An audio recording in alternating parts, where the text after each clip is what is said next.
Watch this footage carefully. Early morning hours, an elderly woman's home. A man appears on camera, moving through the property with a level of calm that makes your skin crawl. He's not rushing. He's not panicking. Every step looks measured, controlled, like he's done this before, like he's thought about this moment 1,000 times. 84-year-old Nancy Guthrie vanished that night. She has never been found, and the person responsible might be someone who knew her. If you're interested in deep investigative analysis of unsolved cases, you're in the right place. Consider subscribing to True Crime Files and hitting that like button. This is a case that refuses to follow the patterns we expect, and you're going to want to see where this goes. There are cases that unfold in ways that almost make sense, even when they're tragic. You can follow the logic, trace the steps, see how one decision leads to another. Then there are cases like this one. Cases that feel wrong from the very beginning, like a puzzle where none of the pieces seem to belong together. Nancy Guthrie was not the kind of person you expect to see at the center of a case like this. She was 84 years old, living quietly in a routine that rarely changed. No headlines, no drama, no enemies anyone could point to. If you had to describe her in one word, it would probably be ordinary. And that's exactly what made what happened to her so disturbing, because crimes like this usually come with warning signs. There's often a trail, arguments, threats, financial trouble, something that builds tension before everything finally breaks. But here, there was nothing, no public disputes, no obvious reason anyone would want to target her, just a quiet home, and then suddenly chaos. It started with the footage. A man appeared on camera in the early hours, moving through the property with that unnatural calm. He wasn't stumbling or second-guessing himself. Every movement had intention behind it. That alone was enough to make people uneasy, because fear leaves a mark. Even experienced criminals show it in small ways. A glance over the shoulder, a sudden movement, a mistake that wasn't part of the plan. But this man didn't seem to have any of that. If anything, he looked like he belonged there. That was the first thing that caught the attention of Brian Entin, a journalist who had covered enough crime stories to know when something didn't feel right. He had seen surveillance footage before, plenty of it.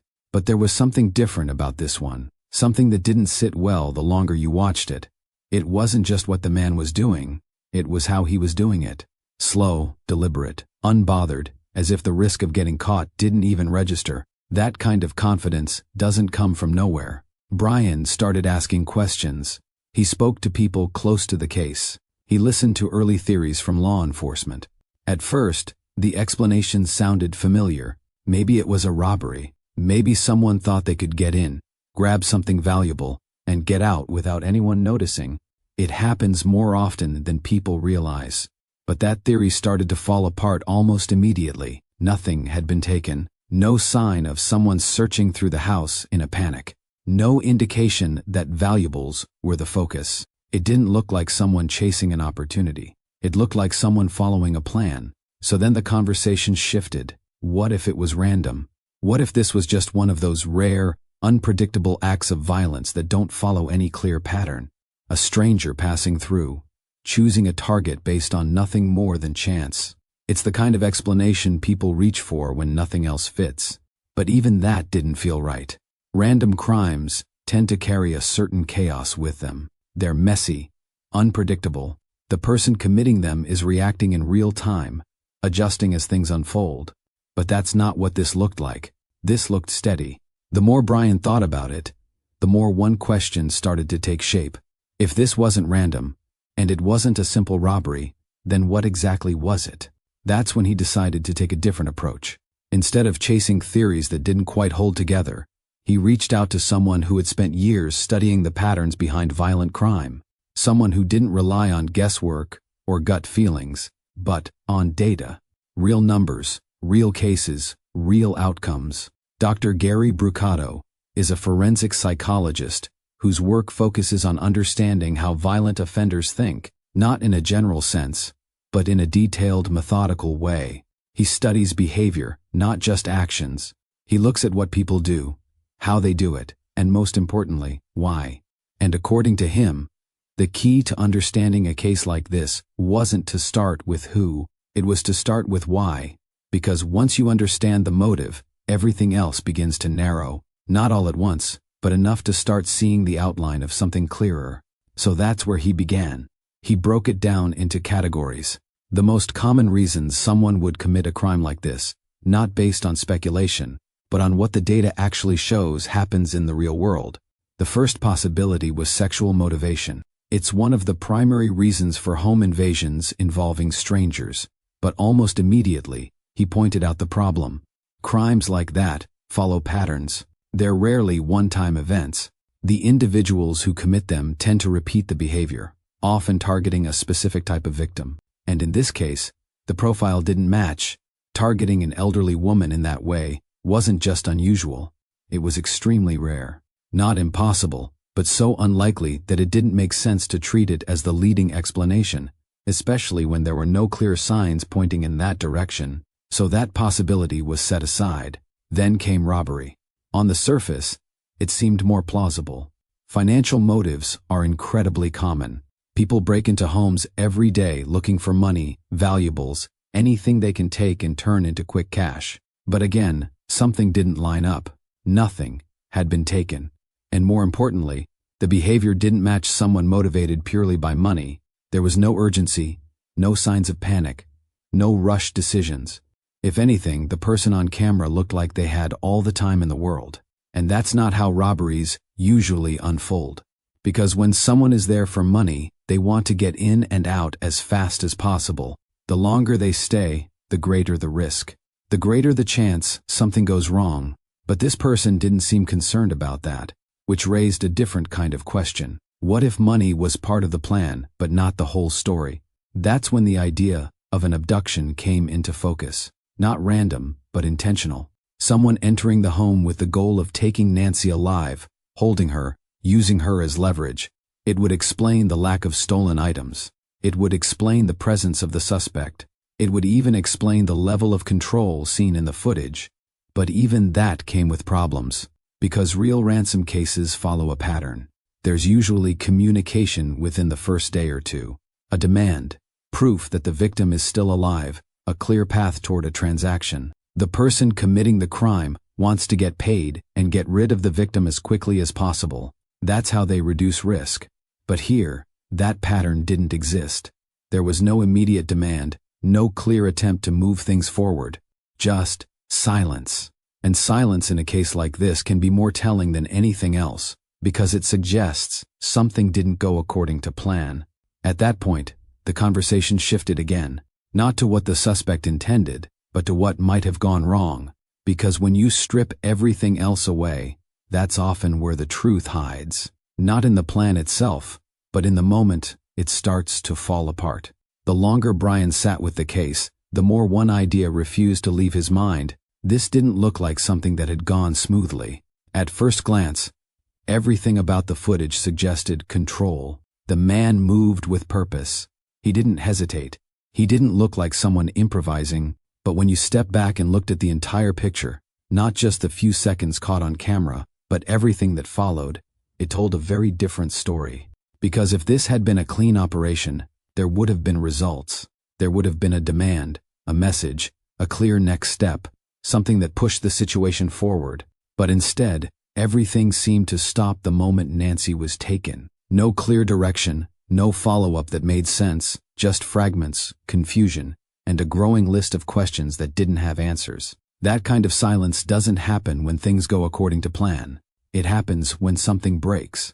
Brian had heard enough theories at this point to know how people tend to react in situations like this.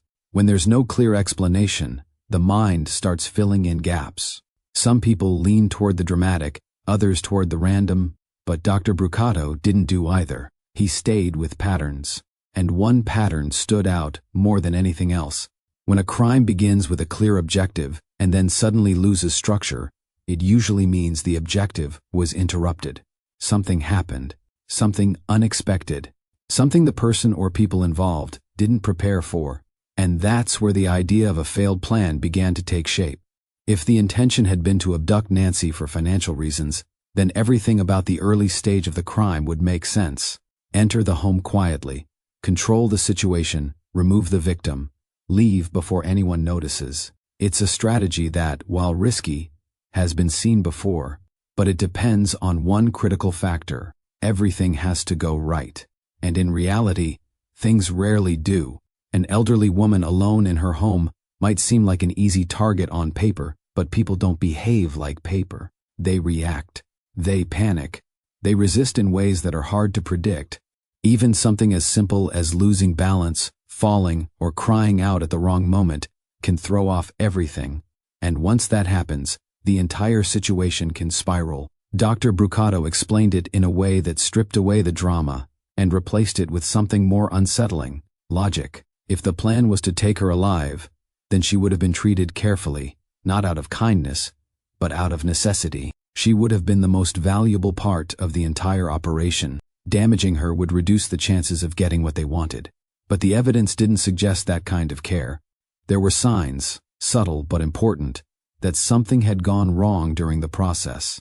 And when something goes wrong in a situation like that, the people involved are forced to make decisions quickly, decisions they didn't plan for. That's where things tend to turn. Because once the original goal becomes impossible, the focus shifts from success to damage control. And that's where the case begins to darken. If Nancy could no longer serve the purpose she was taken for, then she becomes something else entirely. Not a person to be leveraged, but a problem to be dealt with. A risk, a witness, a loose end. And in many cases, that's when the worst decisions are made. Brian didn't need anyone to spell that part out for him. He had seen enough to understand what that meant. But there was still something else that didn't quite fit. Even if the plan had failed, even if things had spiraled out of control, there should have been some kind of response afterward. Panic leaves traces. People talk, mistakes get made, someone gets nervous, someone slips. But here again, there was that same silence. No one stepping forward, no clear attempt to cash in on what had happened, not even a credible effort to turn the situation into something that benefited the people responsible. Which raised another question. If this was about money, where was the follow-through? Dr. Brucato had his own thoughts on that, and they weren't comforting.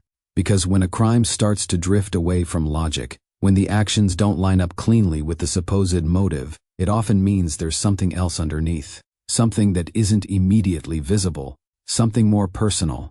He called it something specific. Elimination. Not a word people like to hear, not a concept that sits easily. But in his world, it had a clear meaning.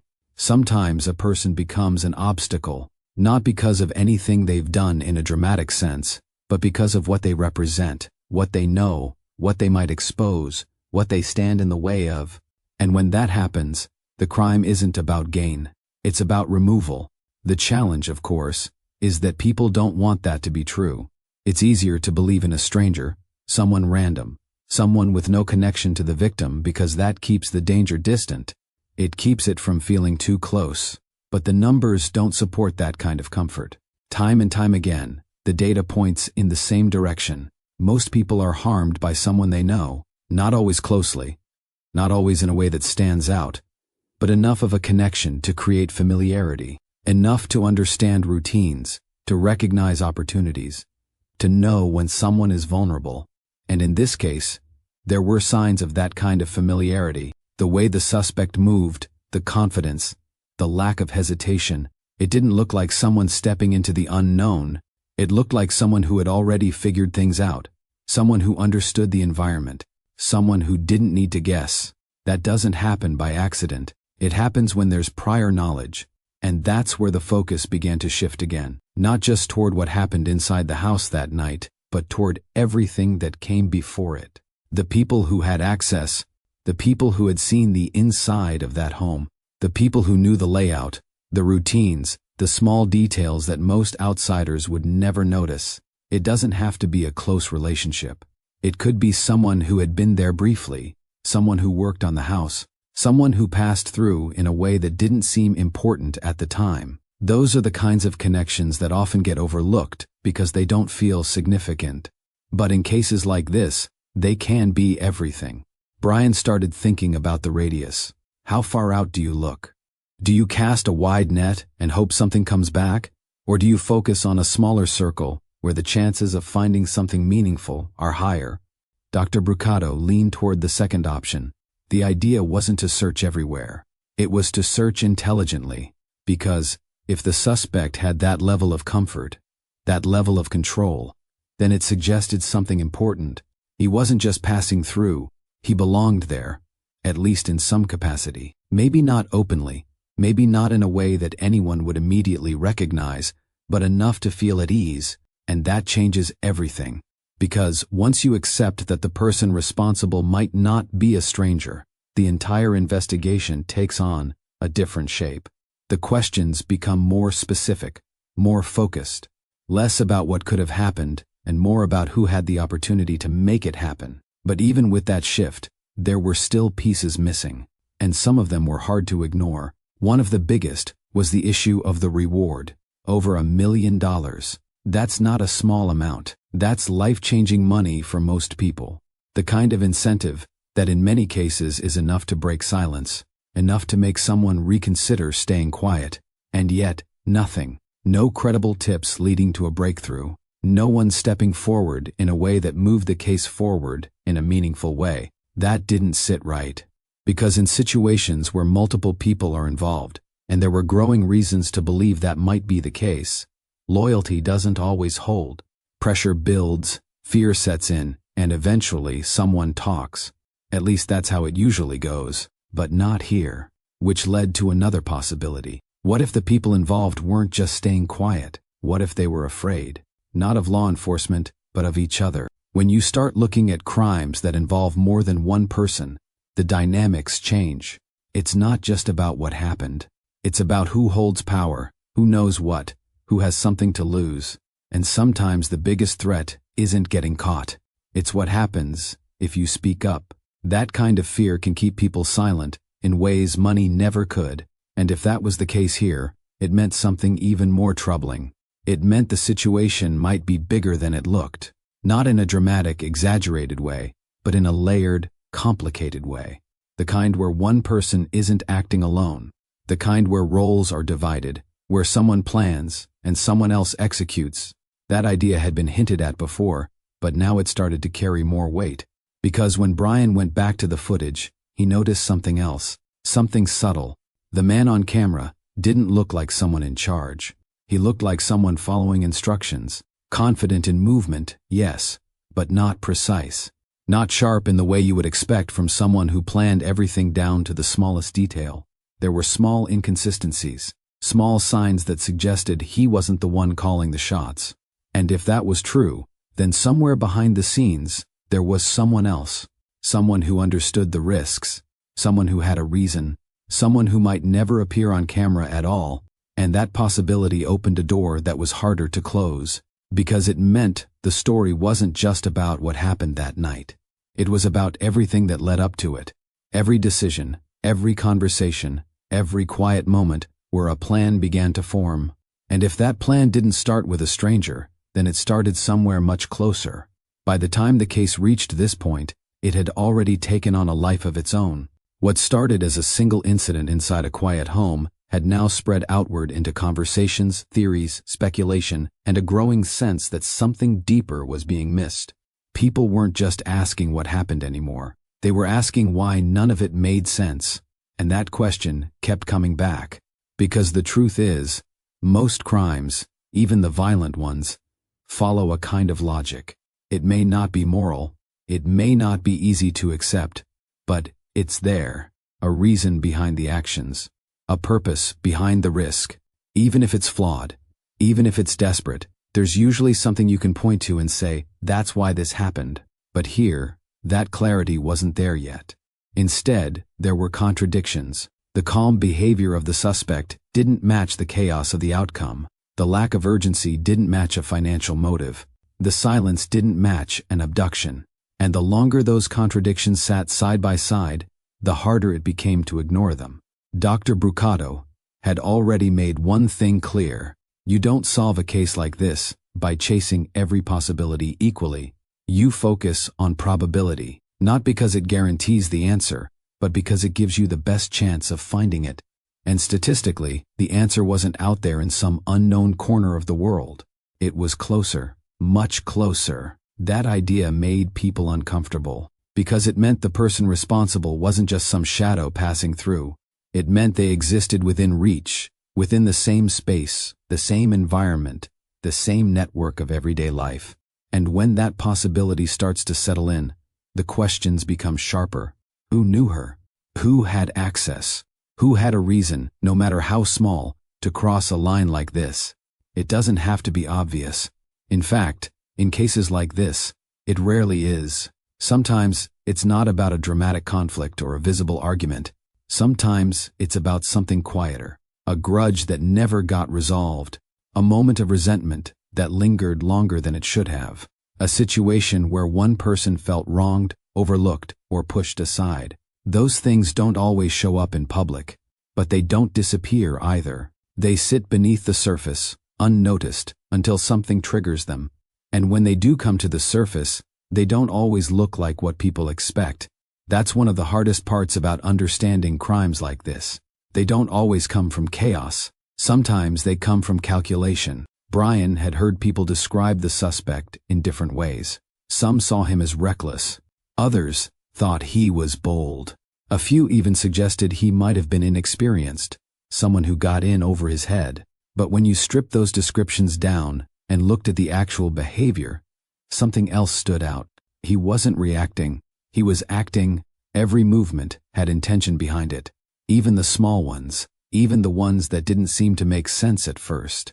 There was a rhythm to what he was doing, a kind of internal timing that suggested he wasn't figuring things out in the moment. He had already thought it through, and that brings up a question that doesn't get asked enough. If someone plans something like this, how do they get to that point? Because planning a crime isn't just about the act itself.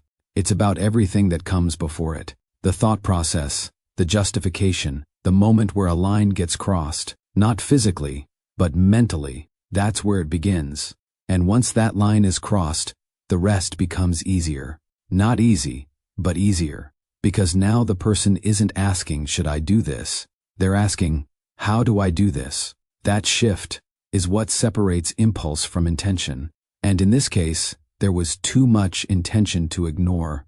If you're finding this analysis valuable and want to see more deep dives into unsolved cases, make sure you're subscribed to True Crime Files. Hit that like button so this investigation reaches more people who might have information. Every view, every share, every piece of attention on cases like this matters. But even with that understanding, there were still things that didn't quite fit. One of them was certain behavior caught on camera. At one point, the suspect does something that on the surface seems almost unnecessary. He interacts with the environment in a way that draws attention, something that doesn't help him achieve his goal. And for a moment, it almost breaks the image of control. Because if you're trying to stay hidden, why do something like that? Why risk being seen? Why introduce an action that serves no clear purpose? That question lingered. And according to Dr. Brucato, it was exactly the kind of detail that mattered. Because when behavior doesn't make sense, it usually means one of two things. Either the person is careless, or there's a reason we don't understand yet. And in cases like this, the second option tends to be more likely. People don't take risks without a reason. Even if the reason isn't obvious, even if it seems irrational from the outside, there's usually something behind it. A thought, a belief, a small piece of logic that only makes sense from their perspective. And until you understand that perspective, the action will always seem out of place. That's what makes cases like this so difficult. Not the lack of evidence, but the lack of context. Because evidence tells you what happened. Context tells you why. And without the why, everything feels disconnected. Brian started thinking about that more deeply. Not just what the suspect did, but what he might have been thinking. What was going through his mind at that moment? Was he distracted? Was he trying to achieve something specific? Was it part of a larger plan? Or was it a mistake, something he didn't realize would matter later? Each possibility led to a different conclusion, and each conclusion pointed in a slightly different direction. But they all had one thing in common. They suggested this wasn't as simple as it looked. Then there was the issue of the notes, the messages that surfaced after the incident. Some believed they were real, others thought they were nothing more than noise. People inserting themselves into the case for attention or personal gain. But if even one of them was genuine, it changed everything. Because communication reveals intention, not always clearly, not always honestly, but enough to give you something to work with. And one particular detail stood out. The tone. It didn't match what people expected. There was something almost human about it. Not in a comforting way, but in a confusing way. Because it didn't align with the image of someone capable of carrying out a crime like this. There was a hint of something else, something softer, something that didn't belong, and that created a contradiction that was hard to ignore. Because people who commit acts like this don't usually switch back and forth between extremes so easily. They don't move from control to empathy, from violence to reflection, without something driving that shift. And if that shift was real, then it suggested something complicated, maybe more than one person, maybe more than one mindset involved. That idea had come up before, the possibility that the man on camera wasn't alone, that he was part of something larger, a structure where roles were divided, one person planning, another carrying out the actions, maybe even others involved in smaller ways. And when you look at it through that lens, some of the contradictions start to make more sense. Because different people bring different behaviors, different reactions, different levels of control. One person might be calm, another might be careless. One might be focused on the goal, another might hesitate. And when those differences overlap, the result can look inconsistent, even chaotic. But underneath it, there's still a pattern. You just have to find it. That's where the idea of hierarchy becomes important. Not everyone involved in a crime holds the same level of responsibility. Some follow, some lead. And the ones who lead often stay out of sight. They don't take unnecessary risks. They don't put themselves in positions where they can be easily identified. They operate behind the scenes, which makes them harder to find, but not impossible. Because even if they don't appear directly, their influence does. It shows up in the planning, in the structure, in the way events unfold. And if you look closely enough, you can start to see where that influence exists. Brian began to wonder if that was what they were missing. Not the person who carried out the act, but the person who set it in motion. Because if this really was a layered situation, then focusing only on the visible suspect might not be enough. It might lead to answers, but not the full story. And without the full story, things would never fully make sense. That thought stayed with him, because it shifted the focus again, from the surface to what was underneath. And the deeper he went, the more it became clear that this case wasn't just about one night. It was about everything that led up to it. Every quiet decision, every unnoticed connection, every moment that seemed insignificant at the time but wasn't. And somewhere in all of that was the truth. By now, the case had moved beyond simple explanations. It was no longer just about a break-in, or a disappearance, or even a failed plan. It had become something heavier, something layered. Every new detail didn't close the gap, it widened it. Every answer seemed to come with two more questions attached to it.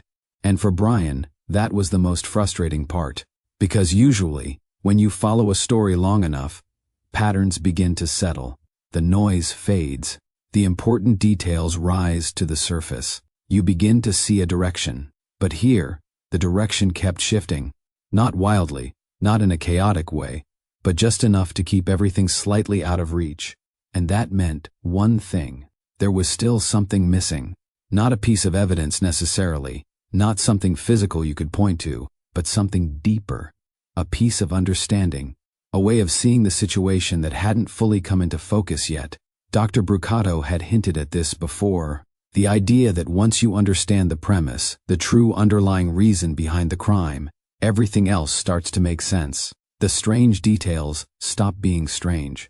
The contradictions start to align. What once looked random begins to feel intentional. But until you find that premise, everything feels disconnected. Brian started to look at the case from a different angle. Instead of asking what happened, he began asking what would make this make sense. Not what seems possible, not what feels likely, but what explanation would connect all the pieces without forcing them. And one of the first things that stood out again was the choice of target. Why Nancy? It sounds like a simple question, but it isn't. Because when you look at it closely, it doesn't line up neatly with a purely financial motive. If someone was looking for money, there were easier ways, safer ways, targets that wouldn't bring this level of attention, this level of pressure. Nancy's situation made everything more complicated. Her family, the visibility, the immediate spotlight that followed her disappearance. Anyone planning something like this would have to know that going in, they would have to understand the risk they were taking. And yet, they still chose her. That doesn't happen by accident. It happens when there's a reason that outweighs the risk.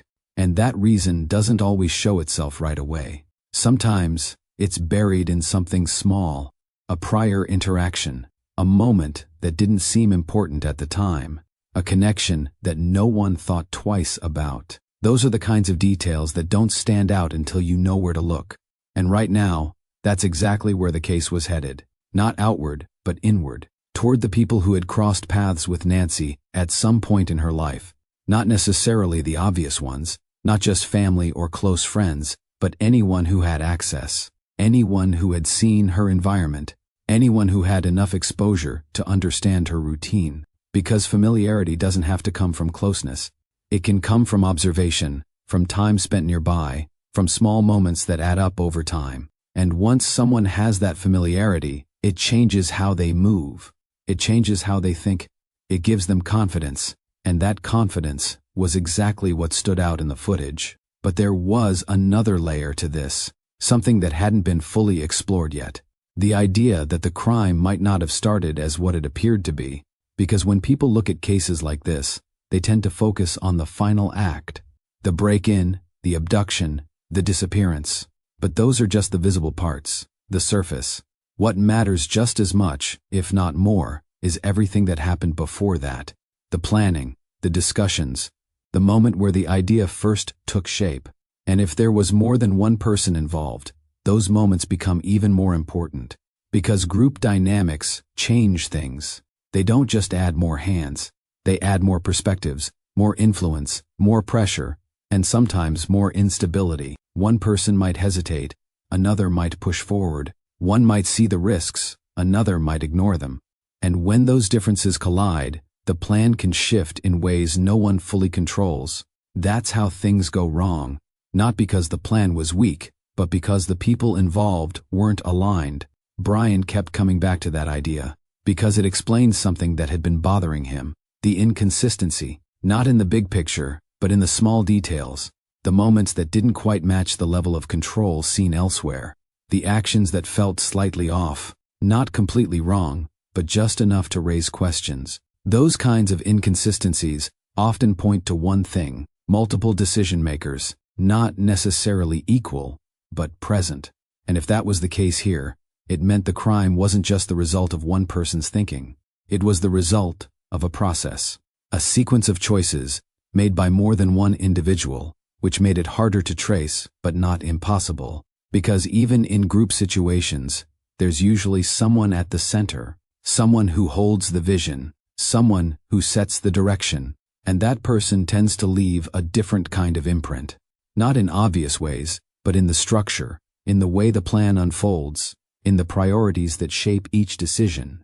And when Brian looked at the case through that lens, something started to shift.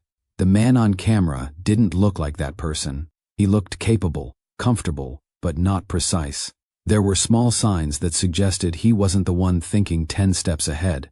He was thinking in the moment, executing, not designing, and that distinction mattered. Because it meant the real answers might not be found in what he did, but in why he was doing it. Who put him there? Who gave him the reason? That's where the focus began to turn again, toward the unseen, the person or people who never appeared on camera, the ones who didn't leave footprints in the obvious places. Because those are often the ones who shape the outcome the most, but they're also the hardest to identify, because they don't stand out. They blend in. They look normal, sometimes even trustworthy. That's what makes them effective and dangerous. But even with that shift in focus, there were still pieces that refused to settle. One of them was the behavior after the crime. Because no matter how well something is planned, The aftermath is where things usually start to crack. People react, they slip, they change, and those changes can be subtle. A difference in routine, a shift in behavior, something that feels off to the people around them. And in cases where multiple people are involved, those cracks tend to show up faster. Because the pressure isn't shared equally, some people carry it better than others, some break sooner. And when they do, it creates opportunities. That's why, in many cases, the breakthrough doesn't come from evidence alone. It comes from people, from someone noticing something, from someone recognizing a pattern, from someone connecting a detail that didn't make sense before. And that's where the public comes in, not in a broad, unfocused way, but in a very specific way. Because sometimes all it takes is one person, one moment of recognition. The way someone walks, the way they move, the way they carry themselves. Those are things that don't change easily. You can hide your face, you can change your clothes, but your movement, that's much harder to disguise.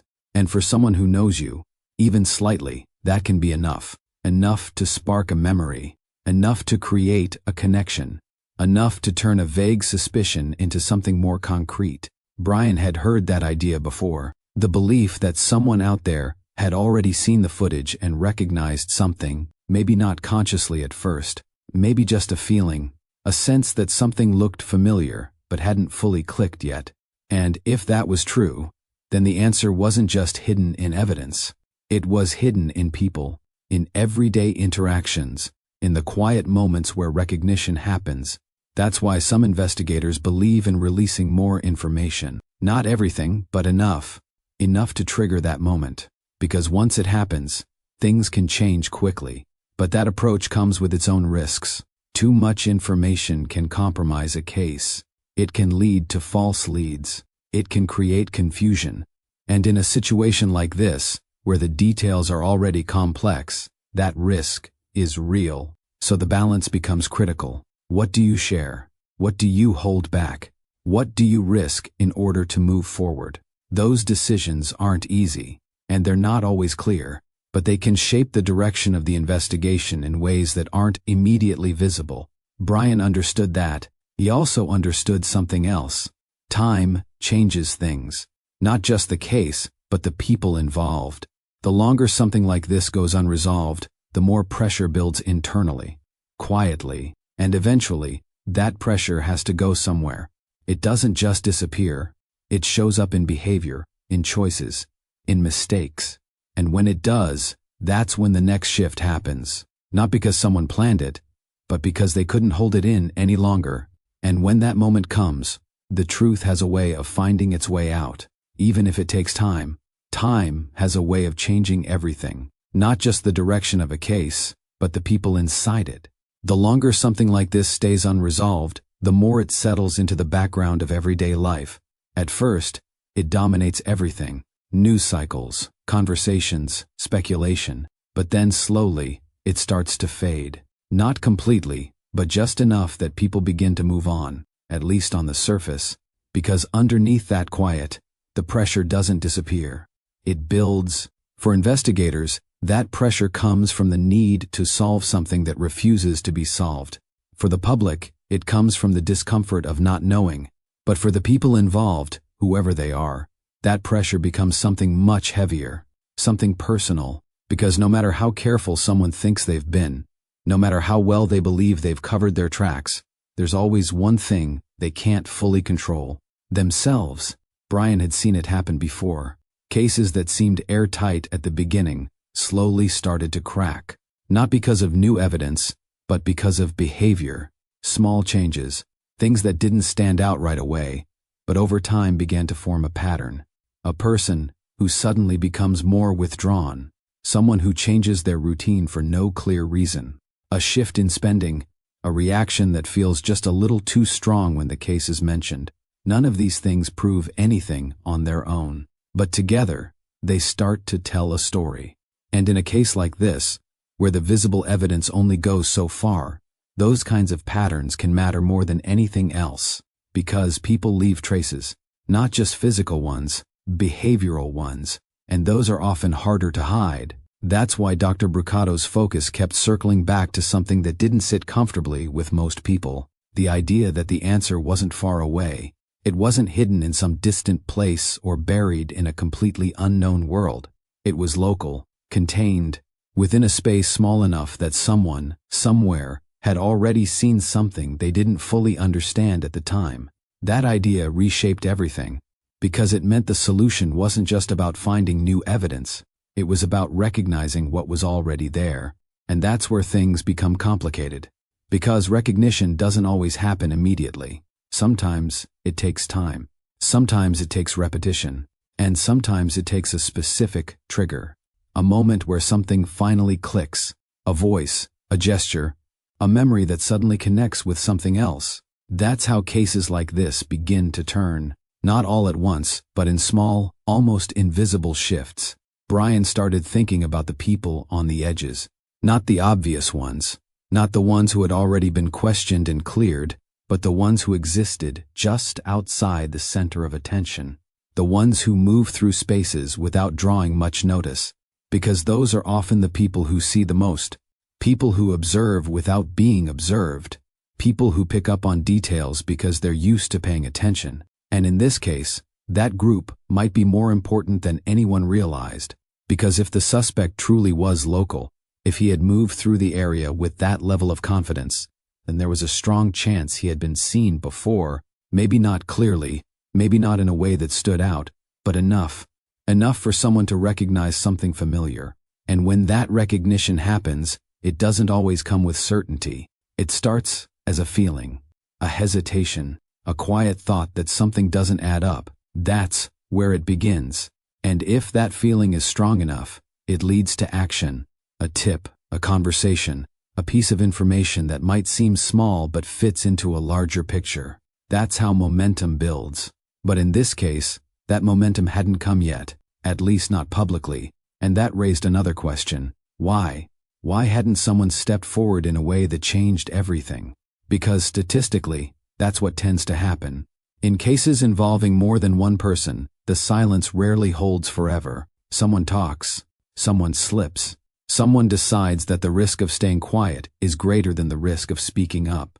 And when there's money involved, especially a reward as large as the one attached to this case, that decision becomes even more likely. But here again, there was that same silence, which suggested something deeper, something that couldn't be explained by money alone. Fear. That was the word that kept coming back. Not fear of being caught, but fear of consequences that go beyond law enforcement. Because in situations where there's a hierarchy, where one person holds more power than the others, the dynamics change. The people lower in that structure don't just worry about the police, they worry about the person above them, the one who planned everything, the one who knows more, the one who has the most to lose. That kind of fear can be enough to keep someone quiet, even when there's $1 million incentive sitting in front of them. Because money doesn't matter if you don't feel safe enough to claim it. And that possibility added another layer to the case. It suggested that whatever happened that night wasn't just about opportunity. It was about control, not just during the crime, but after it.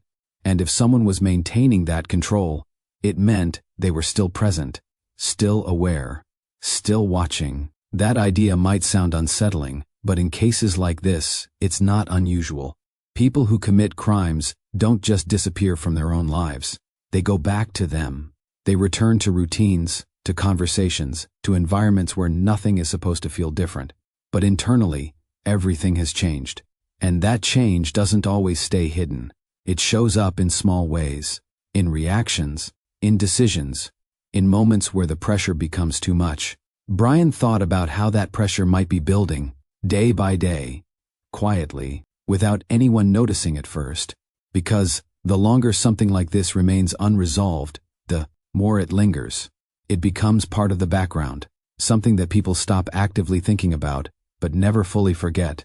And for the person responsible, that kind of lingering presence can be difficult to escape, because it's not just external, it's internal. It's the knowledge that something is unfinished, that something could still come back, that one moment, one mistake, could change everything. That's the kind of weight that doesn't fade easily, and eventually, it starts to affect behavior. That's where investigators often look, not just at what happened, but at what changed afterward.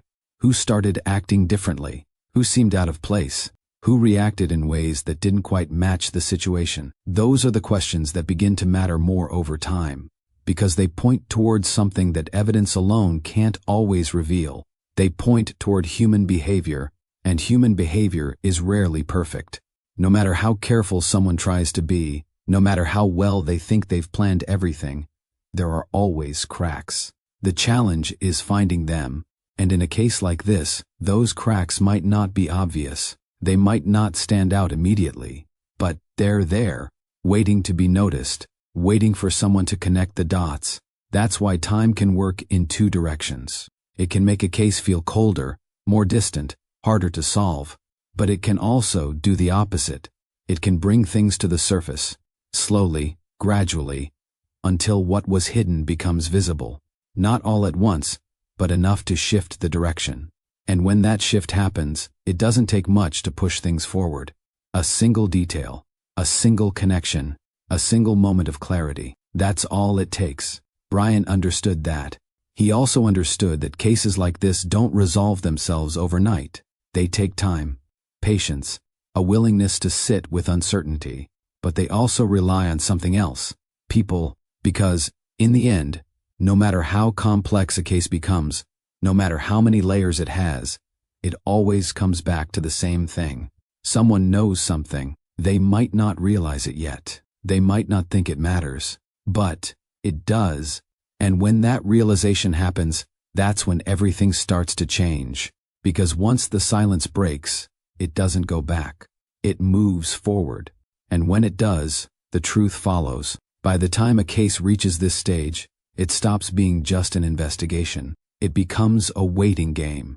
Not the kind people imagine where nothing is happening behind the scenes, but a quieter kind of waiting.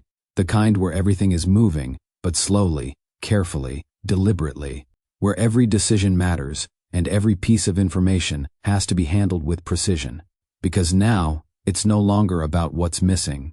It's about what's already there. And whether someone can connect it in the right way. Brian had seen this phase before, but it never felt easy. There's a tension that settles in, a sense that the answer is close, but not quite within reach. Like standing in a dark room where you know something is there, but you can't see it clearly yet. You can feel it. You can almost make it out, but not enough to act on it with certainty. That's where this case had arrived. And in moments like this, the smallest details start to matter the most. Things that once felt insignificant suddenly carry weight. A movement, a phrase, a reaction that didn't quite fit at the time. All of it gets pulled back into focus. Because when the bigger picture refuses to come together, the truth often hides in the edges. Brian found himself returning to the same question again and again. What are we not seeing? Not in the obvious sense, not something that was overlooked or ignored, but something that hadn't been understood yet, something that was there the entire time, but hadn't been placed in the right context. That idea, context, kept coming back, because without it, everything feels scattered. The footage is just footage. The behavior is just behavior. The details don't connect. But once the context is clear, everything shifts. Suddenly, the strange becomes logical. The confusing becomes structured, and the story begins to tell itself. Dr. Brucato had said it plainly. Once you understand the premise, everything else will make sense. But finding that premise, that's the hardest part. Because it requires stepping back, letting go of assumptions, being willing to consider that the answer might not look the way you expect it to. And in this case, that meant confronting something uncomfortable. The idea that this wasn't just about opportunity, it wasn't just about money, and it wasn't just about a plan that went wrong. It was about intention, not just in the moment of the crime, but long before it. Because crimes like this don't begin when someone steps through a door. They begin earlier, in thought, in decision, in a quiet moment where someone convinces themselves that what they're about to do is justified. That's where it starts. And once that process begins, it doesn't stop easily. It builds, it evolves, it finds ways to make itself feel reasonable. until the line that once seemed impossible to cross no longer feels like a line at all. That's the part people don't see, the part that doesn't show up on camera, the part that leaves no physical evidence, but it's there, and it shapes everything that follows. Brian thought about the possibility that this case might never fully make sense to the outside world, not because it couldn't be solved, but because the reasons behind it might be too specific, too personal, too rooted in something that only makes sense to the people involved. That happens more often than people realize. The explanation exists, but it doesn't feel satisfying. It doesn't match the scale of the crime. It doesn't answer the emotional questions people have. It just explains it, and sometimes that's all you get. But even if that's the case, even if the full picture never feels complete, there are still things that can be known, patterns that can be followed, truths that can be uncovered. And in this case, those truths were already starting to take shape. The suspect wasn't random. That much was clear. The level of comfort, the familiarity, the way the crime unfolded, it all pointed in the same direction. This was someone who knew more than they should have. Someone who understood the environment. Someone who didn't feel like they were stepping into unknown territory. And that kind of knowledge doesn't come from nowhere. It comes from proximity, from exposure, from connection, even if that connection isn't obvious. Then there was the structure, the growing sense that more than one person might be involved, not in a chaotic, disorganized way, but in a layered one, where roles are divided, where one person acts and another guides. That possibility explained the inconsistencies, the moments that didn't quite match, the blend of control and error, because when different minds are involved, the result is rarely seamless. There are always edges, places where things don't align perfectly, and those edges can be revealing. But perhaps the most important truth was this: the case wasn't as far from resolution as it seemed. It might feel that way on the surface. It might look like a mystery with too many unknowns. But underneath that, there was structure, there was direction. There were patterns that pointed somewhere specific. And when patterns point in one direction consistently, they're usually worth following. Brian knew that. He also knew that cases like this don't end with a single dramatic moment. They don't resolve in a flash. They unfold piece by piece, until eventually, something shifts. A connection is made. A detail falls into place. And what once felt impossible to understand becomes clear. Not because it was hidden well, but because it took time to see it for what it really was. That's where this case was heading. Not toward a sudden revelation, but toward a gradual one. And when that revelation comes, it won't feel like a surprise. It will feel inevitable, like something that was always there, waiting to be seen. Until then, the story remains open, unfinished, carrying with it the weight of everything that hasn't been answered yet, but also the quiet certainty that answers exist, somewhere within reach, waiting for the right moment, waiting for the right person, waiting for the silence to finally break. Nancy Guthrie was 84 years old when she disappeared. She has not been found. The person or persons responsible have not been identified. But the investigation continues, and every piece of attention, every share, every conversation about this case keeps it alive in the public consciousness. That matters more than you might think. If you found this deep dive valuable, subscribe to True Crime Files for more investigative analysis of cases that demand attention. Hit the like button. Share this video, because somewhere out there, someone knows something, someone saw something, someone recognized something. And when they come forward, everything changes. The surveillance footage is still being analyzed. The reward is still active. The questions are still unanswered. But the pattern is there. The structure is there. The truth is there, waiting to be seen, waiting to be understood, waiting for one person to make the connection that brings it all into focus. This is True Crime Files, and this case is far from over.